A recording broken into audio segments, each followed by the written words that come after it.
Namaskar. Satyameva Jayate, truth alone triumphs. These words inscribed in the Devanagari script at the base of the lion capital of Ashok form an integral part of the Indian national emblem and is the national motto of India. But just by making it our national motto or including it in the national emblem, are we truly emulating what the seers of ancient India tried to say using these words? Are we really living a life and in society where truth can triumph, or for that matter, even see the light of day? Ours is an age when we have buzzwords ranging from WhatsApp university to post-truth politics to reflect the place that deception and lies have in the way in which we conduct politics in today's world. Not to sound too cynical, dogma and ideological stagnation have become widespread in modern life, society, and politics. We must move beyond the inadequacies of modern constructs and ideologies, most of which follow a one-suit-fits-all model. A Connecticut Yankee in King Arthur's court is a popular story of a common American called Hank, who is carried back in time to Britain in the Dark Ages. When he tries to impose his modern values and systems in that age, there is a massive upheaval and civil war breaks out. Why, you may ask, did the progressive, modern ideas of contemporary society create so much chaos instead of helping in development as expected? Because these ideas were incongruous with the existing realities of life then. Because these ways of thinking were not in harmony with the manner of thinking, behaving, and being which was prevalent. You may say that these realizations are simply based on fantasy and fiction, just like Connecticut Yankee in King Arthur's court. Not quite. There are times when well-intentioned policies fail miserably due to not accounting for special and specific conditions that may exist in many parts of the world. For example, Chile and Mongolia have looked at the same institutional forms for the allocation of revenues from the industry that extracts natural resources. In fact, Mongolia followed the Chilean example. But the two countries have had very different outcomes. Fiscal spending in Mongolia is considerably more pro-cyclical in spite of having the same rules, while Chile is a success story. This is because of very different conditions within these countries. Political constraints, pressure from interest groups, existing social opinions about the need to accelerate progress in specific areas, and historical inertia have affected Mongolia in ways that Chile has not been affected. In today's world, going beyond policies, even at the level of ideas, we see a number of binaries. Right or left, what is progressive, what is regressive, what is nationalistic and what is anti-national, even what is data-driven and what is gut-driven. But wait, should we not ask ourselves whether any of these binaries are absolute? Do any of these binaries have a universal meaning? Or for that matter, do any of these binaries even mean anything beyond a point? We all have a natural tendency to decipher the mysteries of life, society, and even nature in terms of ideas of what we see, hear, feel, know, sense, and realize. For example, we can learn a new language, but that is always in terms of words in languages we know or things we relate to. We often try to model the universe itself in terms of theories, such as in physics. But as modern physics has shown us, with theories as different as string theory and superfluid vacuum theory, there are a number of ways we can describe our universe, and for specific conditions, all of them are equally good in describing what we see around us. Each of these theories and models describe some aspects well, and others not so much. For instance, even now, Newton's theory of gravity is able to describe systems where we have slow-moving particles in weak, unchanging gravitational fields. But what is important to note is that none of the theories or models entirely describe all of reality. There is no theory of everything as we know it, at least not yet, and if Stephen Hawking has to be believed, may never do so. Reality is beyond what can represent it, and this is also true for society and politics. No ideology can be absolute, no philosophy sacrosanct. One or more ideologies or models of how we should govern ourselves can work at any given point in time, given certain specific conditions. I feel that we must embrace this fluidity, this inherent redundancy, and adopt a more calibrative, a more adaptive model of politics and governance. It is not as much about which of the ideologies are correct, but rather our very way of thinking that needs to go beyond the excessive emphasis we lay on these ideologies.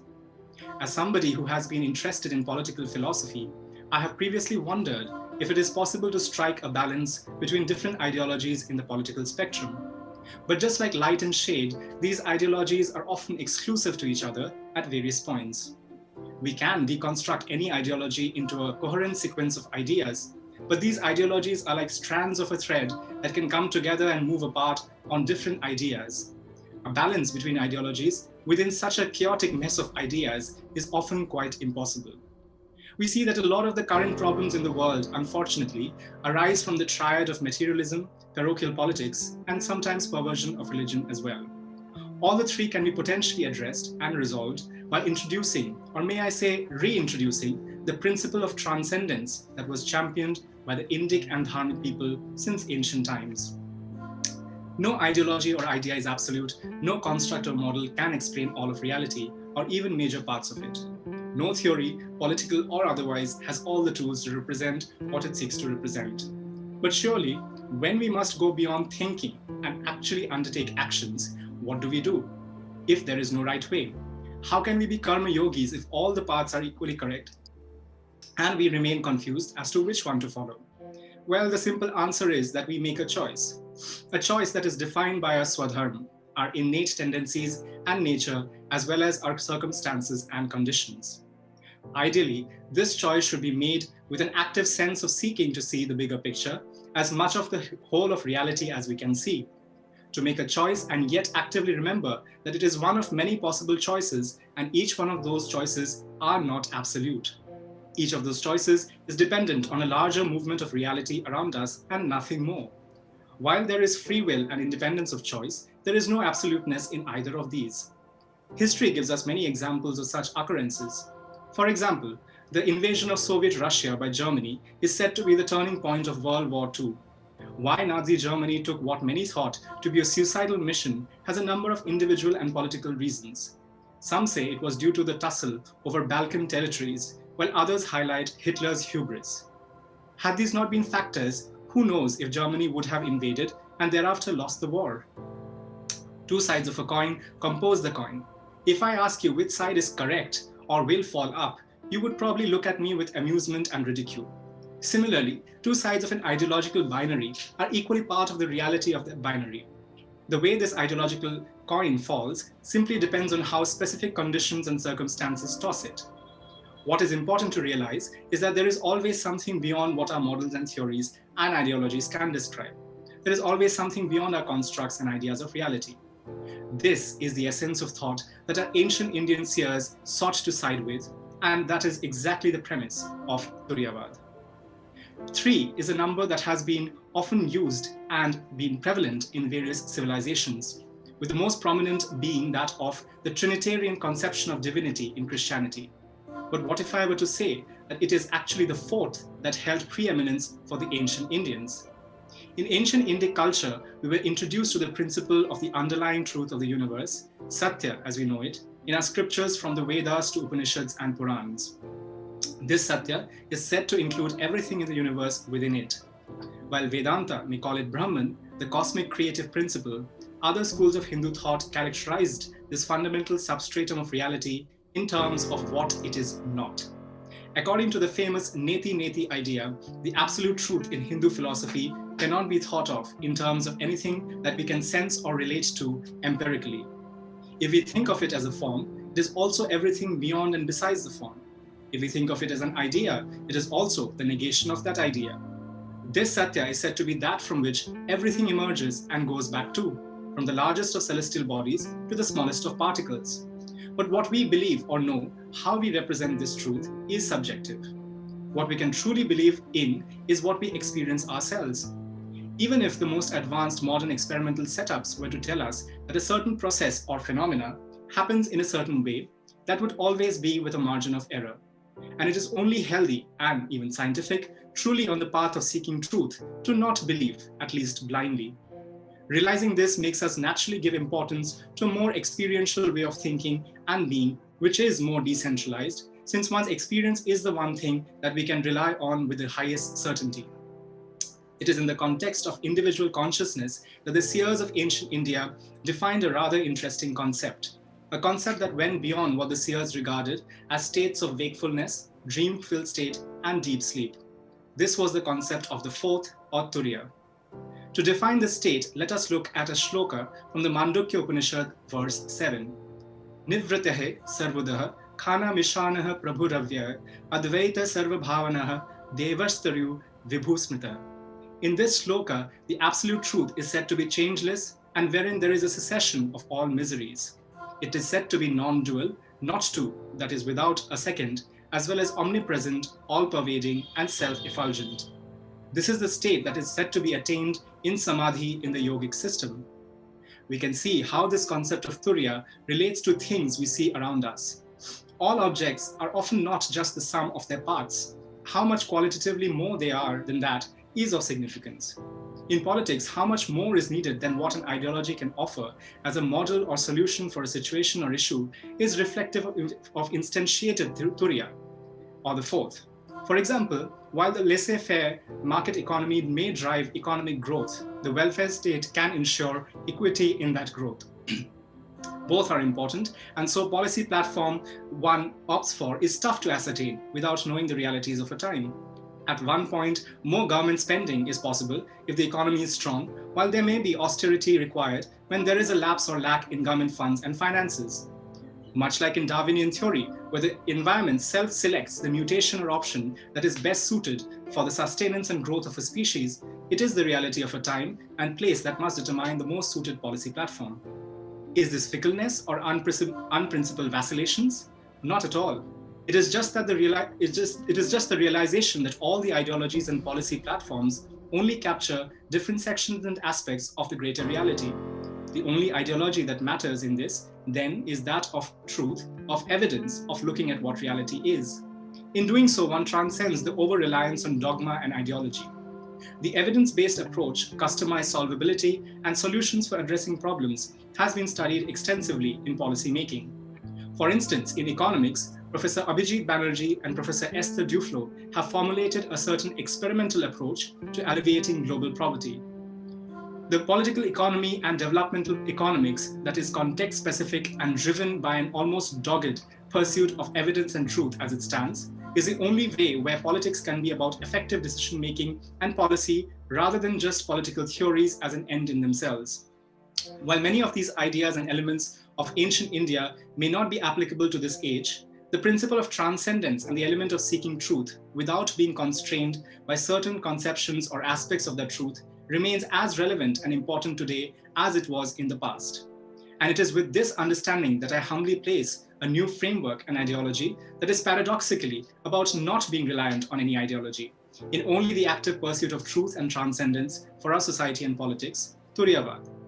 All that matters is to seek truth oneself and act based on one's own experiences and realizations.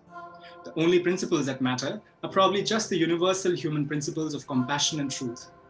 I look forward to reaching out to strengthen the cause of liberation, true mukti, even at an ideological level, and my Indic heritage makes it only natural for me to pursue this with sincerity, humility, and honesty. But in doing so, what is key is a dissolution of ego and hubris. Arrogance can be ridiculous when we realize the essence that underlies nature and life. Even when at a worldly level, one may have attained much, does that attainment determine your self? If hypothetically we would take away all your material attainments one fine morning, would you still not be you?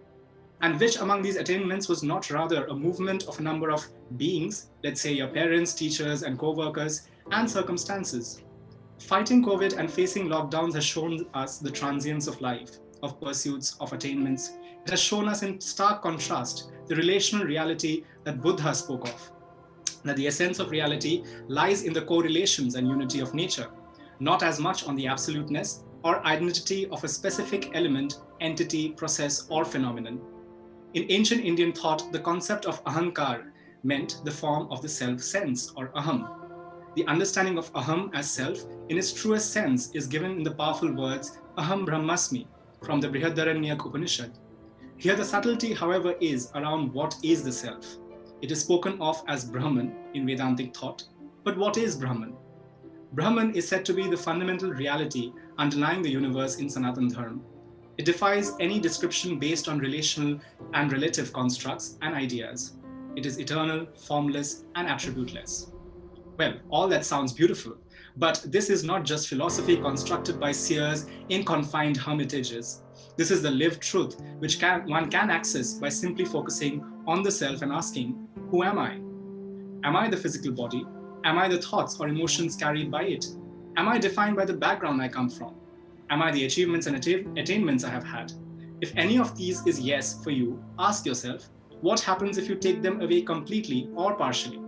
While taking the body completely away is a question that may be beyond the purview of rational thought, since reasoning defines that as the end of existence itself in the bodily form, the other questions highlight that while taking any of these away is going to change your form or state of being, it does not quite change your being. It does not change your very existence, nor your faculty of being conscious even as you live, nor your completeness within yourself. In Sigmund Freud's structural model of the psyche, the psychic apparatus is said to be comprised of distinct interacting agents described by the concepts of id, ego, and superego. In his book, An Outline of Psychoanalysis, published in 1940, Freud defines id as contains everything that is inherited, that is present at birth, is laid down in the constitution, above all, therefore, the instincts. Id precedes ego in the Freudian model. The mind of a child is said to be full of id, a mass of instinctive impulses and drives that need immediate satisfaction. The ego seeks to please this drive of id in realistic ways that bring benefit, not grief, in the long run. Über-Ich, or the German for super-ego, is basically the reflection of the internalization of cultural rules primarily taught by parents who apply the influence and guidance.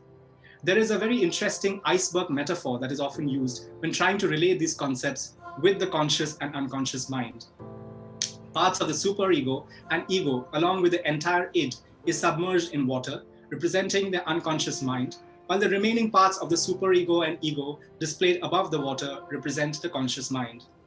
Wisdom is an attribute, an acquired asset that is based on predicated truth and knowledge, either obtained by experience or learning. If you acquire it, can you be that? If your parents named you, can you be your name? Was there no you before you were named? If life and your journey therein equipped you with an education, occupation, thoughts and tendencies, attributes and characteristics, ideologies and alignments, can you be any of those? Was there no you before all these were obtained? If one meditates and tries to be aware of oneself, one sees that once, like peeling the layers of onion away, one peels off all these superficial and additional layers of truth associated with you. The fundamental self is simply existence that is self-aware and complete in itself. For it needs not anything else to fulfill its being. Now, if one were to take that proverbial leap of insight and awareness and look around at others, does one not see the same truth in each of them? Just like Indians tag themselves such as they live or belong to India, just like we physically identify our body as everything with a certain form, must we also not identify that which satisfies a definition of self consistently as part of the same self? What is the self then? It is simply self-aware and complete existence. You may ask whether a stone is aware of itself or whether a dolphin or an amoeba is complete. Yes, a stone can be said to be aware as much as awareness is defined by its tendency to react or respond to physical stimulus like a shove, which, going by our definition of self, means that the stone and the agent undertaking the shove are part of the same self. Dolphin or amoeba are complete within themselves, even as they have evolved and aligned well with the specific conditions in their environment to be self-reliant and self-dependent. This tendency of increasing consciousness and completion is what ancient Indian texts regard as spiritual evolution. Given this definition and understanding of the self, does it make sense to have acute body consciousness or ego centered on physical individuality and attainments? We often hear people speaking of accepting a certain idea or thought since someone specific said so. Can we assign such absoluteness to anybody or being who inherently are limited and possibly even flawed? We are different reflections of the same oneself, and these attainments of ours are appreciable and good only in a limited relative sense. Even the greatest of seers, scientists, doctors, leaders, and traders, everyone from Alexander to Albert Einstein, everything from hieroglyphics to the steam locomotive that spurred the Industrial Revolution in Britain, will be lost in the pages of history ages down the line. All that will be left will be the operative and utilitarian development of humanity, nay, simply existence. All that will be left is a collective consciousness that encapsulates, either in our very DNA or in the Vedantic spiritual memory, or in Freud's superego, or in a simple physicalist hysteresis, if you will, all that we have progressed through. Some would ask, then what is the point of attaining anything at all? Or why are we working in the first place? The point is in instantiating the essence of correlating, of uniting in structure, tendency, and essence, since no attainment, no task is performed in isolation by any element in the universe. Even within us, there is a self-correlation of sorts, where many different faculties work together to create a specific form and functionality of our body. Even if we were to look within, this relational reality comprising of elements that have no functionality or meaning by themselves becomes clear. We are all qualitatively distinct and more than just the sum of our parts. The parts, frankly, may not matter beyond a point. It is in the essence of those parts, in the actions they take, in the bonds and correlations that they form, that something beautiful and profound lies waiting to be found. The self-aware, complete existence. We are not this, we are not that, we just are. धन्यवाद.